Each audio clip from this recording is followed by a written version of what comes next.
Hvað er hröðun og hvernig reiknum við hana? Jú, við getum hort á hröðun sem breytingu á hraða. Er eitthvað að auka hraðan sem þá jákvæð hröðun? Er eitthvað að minnka hraðan sem þá neikvæð hröðun? Eða er eitthvað bara alls ekkert að breyta hraðanum, að fara með jöfnum hraða sem þá engin hröðun?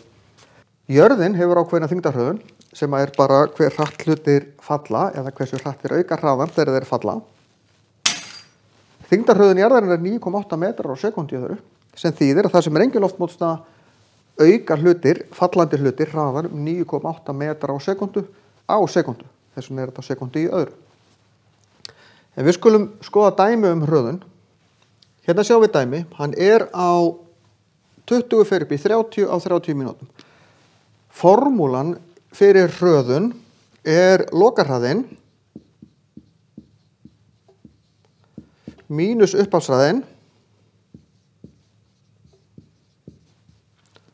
deilt með tíma. Það er að segja, hvernig endum við, hvernig byrjuðum við, deilt með tímanum. Hver er hraðinn í lokin? Hann er 30, en í upphafi 20. Deilt með tímanum, á ég þá að setja 30? Nei, nú þarf ég að passa mig. Þetta eru kílómetrar á klukkustund. Eru þetta klukkustundir? Þetta er 0,5 klukkustundir, þannig að ég geri 0,5.